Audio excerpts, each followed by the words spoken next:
찬송가 516장 함께 찬송하도록 하겠습니다. 찬송가 516장 옳은 길 따르라 그의 길을 함께 찬송합니다. 찬송가 516장입니다. 옳은 길 따르라 그의 길을 함께 찬송하도록 하겠습니다.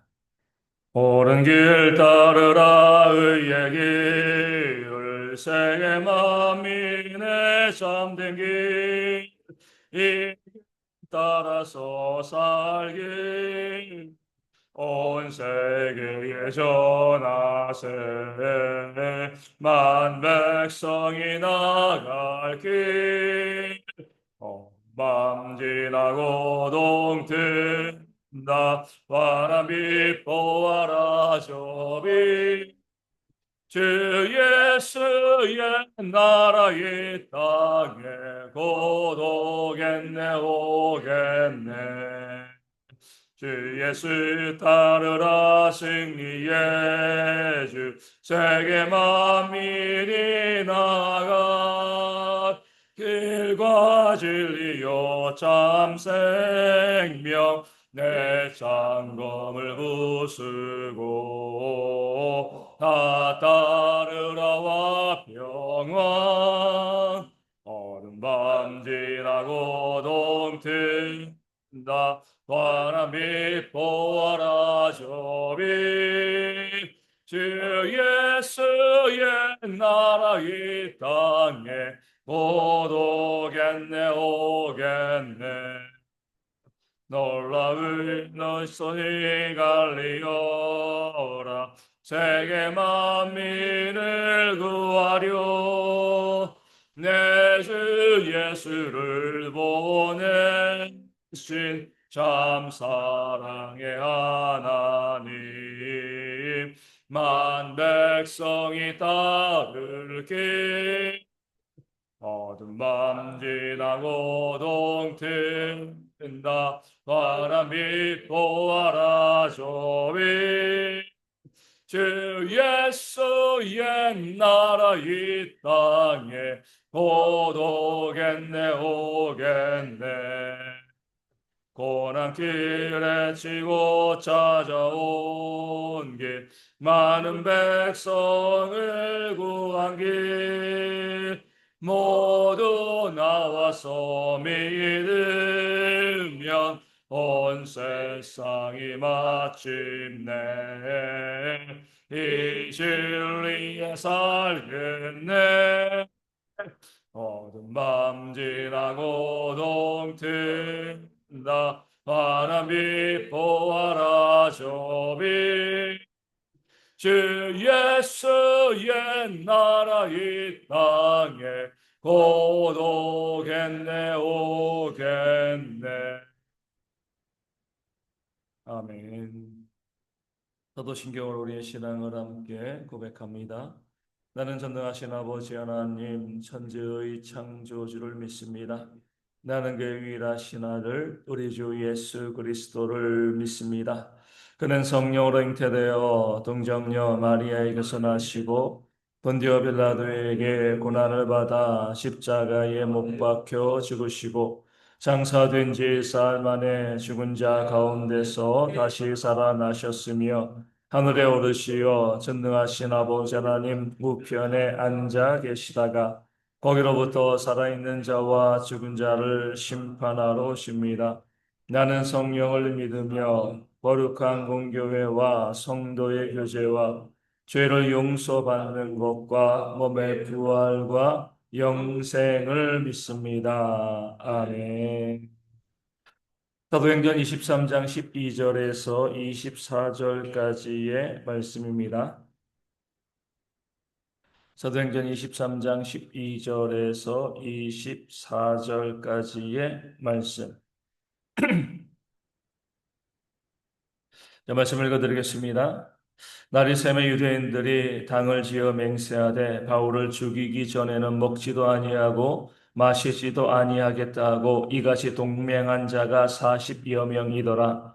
대제사장들과 장로들에게 가서 말하되 우리가 바울을 죽이기 전에는 아무것도 먹지 않기로 굳게 맹세하였으니 이제 너희는 그의 사실을 더 자세히 물어보려는 척하면서 공회와 함께 천부장에게 청하여 바울을 너희에게로 데리고 내려오게 하라. 우리는 그가 가까이 오기 전에 죽이기로 준비하였노라 하더니 바울의 생질이 그들이 매복하여 있다 함을 듣고 와서 영내에 들어가 바울에게 알린지라.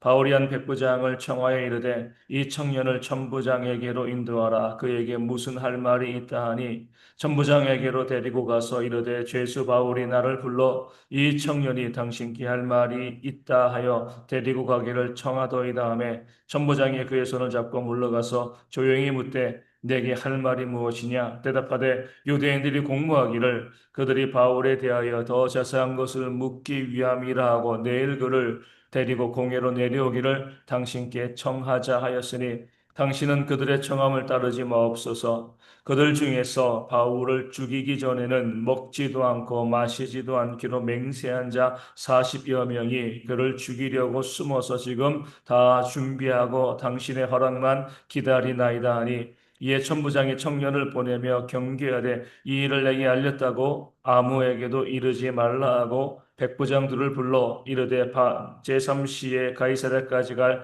보병 200명과 기병 70명과 창병 200명을 준비하라고 또 바울을 태워 총독 벨릭스에게로 무사히 보내기 위하여 짐승을 준비하라 명하며 아멘. 오늘 말씀에는 우리의 생사화복을 주관하시는 그런 주권자이신 하나님의 모습을 우리 가운데 보여주고 있습니다. 사도 바울이 영내로 끌려 들어가자 유대인들 중에서는요, 바울을 죽이려는 그런 결사 모임이 생겨나게 되어집니다. 무려 40여 명의 사람들이 무엇이라고 이야기해요? 우리가 바울을 죽이겠다. 그를 죽이기 전에는 먹지도 않고 마시지도 않겠다. 이렇게 다짐을 했습니다. 그리고 그 일을 실행하기 위해서 유대의 권력자들과 손을 잡고요, 함정을 받습니다. 다시 한번 사도 바울을 공회로 부르라. 우리가 신문하겠다 그러면 천부장이 거절하지 않을 것이다. 그렇게 바울을 데리고 공회로 올 때 우리가 중간에 매복하여 있다가 그 바울을 쳐서 그를 죽이겠다. 이렇게 그들이 함정을 파고요. 준비하고 있었습니다. 치밀한 계획이죠. 이 거짓과 속임수가 난무합니다. 그리고 세력도 컸어요.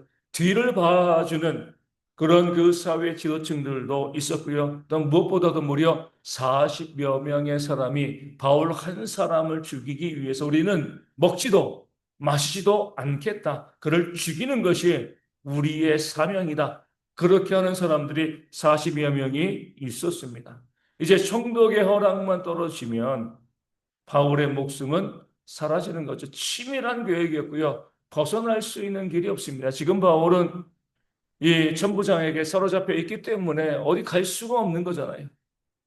그 모든 상황 가운데서 하나님께서 바울에게 무엇이라고 말씀하신 거죠? 담대하라. 내가 예루살렘에서뿐만이 아니라 로마에 가서도 내 복음을 증거하여야 할 것이다. 이렇게 약속하였습니다. 결코 죽지 않게 하시겠다는 거죠. 그래서 하나님께서는 이 악한 계교가 탄로나게 하였습니다. 바울의 생질이요. 그 사실을 알고 바울에게 이야기했습니다. 이런 일이 벌어지고 있습니다. 바울은 백부장에게 청하여서 이 청년을 천부장에게 데려가라.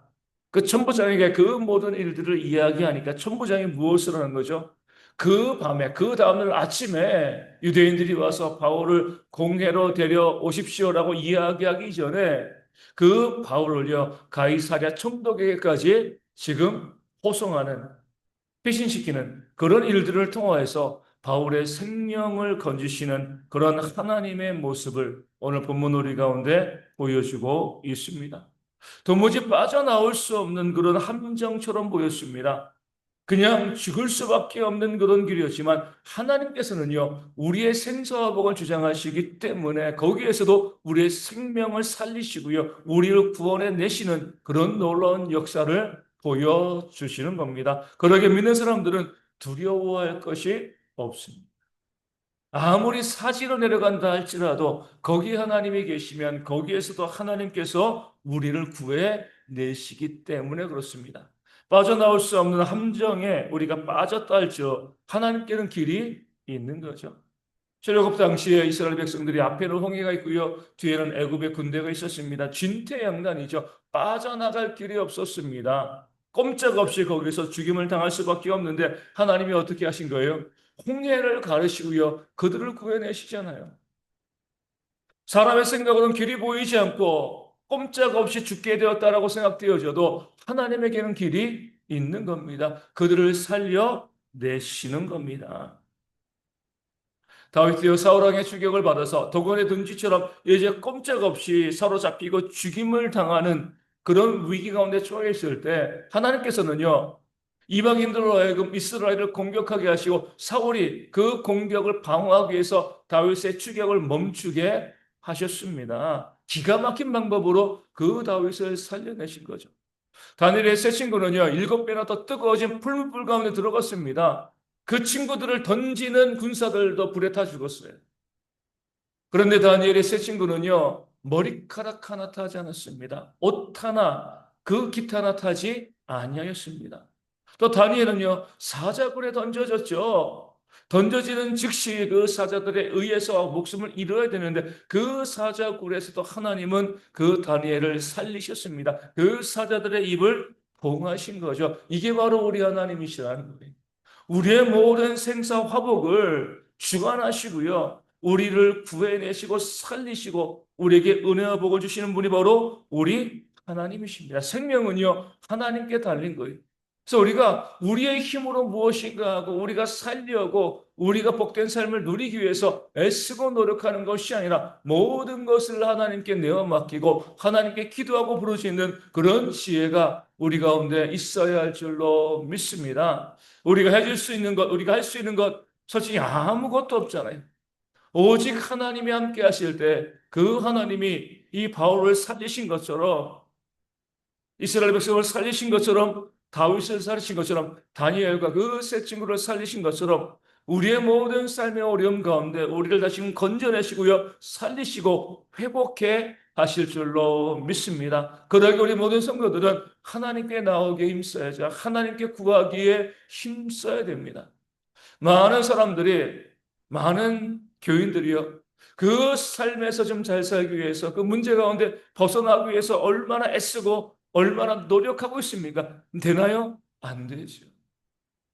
너무나 안타까운 것은요, 그렇게 열심히 그 문제를 해결하기 위해서 그 삶의 어려움 가운데 벗어나기 위해서 애쓰고 노력하면서 하나님께 구하지는 않는다는 겁니다. 그 모든 것이 하나님의 손에 달려 있는데 하나님께는 구하지 아니하고요. 그저 내 힘으로 내 능력으로 또 사람들의 도움으로 이 문제를 풀어가려고 애쓰고 노력하니까 더 우리가 절망과 어려움 가운데 빠질 수밖에 없습니다. 하나님이 하시는 거예요. 하나님이 살리시고요. 하나님이 건져내시고 하나님이 회복해 하시고요. 하나님이 승리케 하시는 줄로 믿습니다. 그 사실을 믿고 어려움과 문제가 있을 때 하나님께 달려나와서 기도하고 부르짖고 주님께 나아가는 그런 모습이 우리 모두 가운데 있기를 소망합니다. 그럴 때 하나님께서 우리의 기도를 들어주시고요. 하나님을 의지하는 그 성도들을 바라보시면서 가장 좋은 것으로 우리의 삶에 채워주실 줄로 믿습니다. 오늘 본문에서 주목해야 될 구절은요, 12절과 14절과 21절에 나온 것처럼 바울을 죽이기 전에는 아무것도 먹지 않겠다고 맹세한 자가 40명이나 되었다는 그런 구절, 그 말씀이 되어집니다. 정말 악한 모습이죠. 먹지도 마시지도 않겠다. 금식하겠다는 거죠. 금식은 왜 하는 거예요? 생명을 위해서 하는 겁니다. 죽이기 위해서 하는 것이 금식이 아닌 거죠. 믿는 자들의 삶은요, 무엇에 초점이 맞춰져 있어야 돼요? 생명을 살리는데 그 초점이 맞춰져야 합니다. 그런데 죽이기 위해서 우리가 먹지도 않고 마시지도 않겠다. 얼마나 어리석고요. 얼마나 미련하고 악한 모습인가? 삶의 모습이요, 남을 죽이는 것이라면, 우리 삶의 목적이 남을 죽이고요, 남을 무너뜨리는 것이라면 그 인생이 얼마나 비참합니까? 한 번 주어진 우리의 인생이요, 다른 사람을 무너뜨리고 죽이고요, 그 사람을 짓밟는 것에 우리의 삶의 목적이 있다라고 하면 그 인생은요, 정말 비참한 삶을 살아가는 겁니다. 우리의 삶이 한 번 주어졌다는 것은요, 남을 세우는데 우리의 삶의 목적이 있어야 한다. 그 사실을 보여주고 알려주는 겁니다. 이렇게 악한 일을 위해서도 먹지도 않고 마시지도 않겠다는 그런 악한 열정을 품은 사람들이 40여 명이에요. 이런 열정을 선한 일에 품어야 하지 않겠습니까? 살리는 데 품어야 하지 않겠습니까? 악한 일에 열정을 품는 것도 정말 문제이지만 선한 일에 전혀 열정을 품지 않는 것도 문제인 거예요. 이들이 정말 악하지만 야, 이들은 열정이 있구나. 남을 죽이는데 이렇게 그 악한 일에 이렇게 열정을 불사르는구나. 그렇게 바라보면서 우리는 선한 일에, 생명을 살리는 일에 얼마나 우리가 열심을 가지고 있는가. 하나님의 뜻 가운데 말씀대로 살아가는데 열정이 우리 가운데 있는가? 사랑하기 위해서, 섬기기 위해서, 복음을 증거하기 위해서, 구제하기 위해서 내가 그 일을 위해서 먹지도 마시지도 않겠습니다. 그런 각오와 다짐들이 우리 가운데 있어야지 내가 정말 구원받은 주의 백성이다라고 이야기할 수 있는 겁니다. 오늘 다시 한번 우리의 삶의 열정이요, 선한 일 가운데 집중되어지기를 소망합니다. 선한 일을 위해서 내가 열심을 내겠습니다. 열정을 내겠습니다. 그 마음 가지고요, 하나님의 선한 일들을 위해서 내 삶을 헌신하는 그런 지혜가 우리 가운데 있을 때, 그러한 열정과 용기가 있을 때, 그런 우리 가운데 부어주시는 하나님의 놀라운 은혜와 복이 충만하게 임하게 되어질 줄로 믿습니다. 오늘 말씀을 가지고 기도하기 원합니다. 사람을 의지하고 내 힘과 물질을 의지하지 않고요, 우리의 생사화복을 하나님의 주관하심을 알고 하나님께 달려 나와서 하나님께 기도하는, 부르짖는, 하나님의 도우심을 구하는 우리 모든 성도 되어질 수 있도록 기도하여 주시고요, 우리가 선한 일에 열심을 품을 수 있도록 선한 일에 힘써 우리의 삶을 살아가는 지혜가 우리 가운데 있도록 또한 위하여 기도하여 주시고요, 우리 서늘한 날씨 가운데 우리 호흡기 질환으로 힘들어하시는 분들이 있습니다. 속히 회복되어지고 건강한 모습으로 짐을 섬기고 더 이상 우리 독감이나 또 감기 또 코로나 감염되지 않고 잘 이겨낼 수 있는 모든 주의 백성 되어질 수 있도록 기도하여 주시고, 또 우리 가운데 입실의 질병으로 힘들어하시는 많은 분들 속히 회복되어서 다시 나와서 예배할 수 있도록 기도하여 주시고요, 경제적인 어려움을 아파하시는 분들 가운데 하나님이 채우신 그 역사가 있을 수 있도록, 또 관계의 문제와 또 마음의 상처받은 분들 가운데 하나님의 위로하심이 있도록 위하여 기도하여 주시고요. 우리 다음 주 목요일에 수능입니다. 우리 수능 보는 친구들을 위하여서 하나님께서 좋은 결과로 그들 가운데 채워주시기를, 또 잘 준비하고 또 시험 잘 볼 수 있도록 위하여 기도하여 주시고요. 이광수 목사님이 오늘 이제 몽골로 출국하게 되어집니다.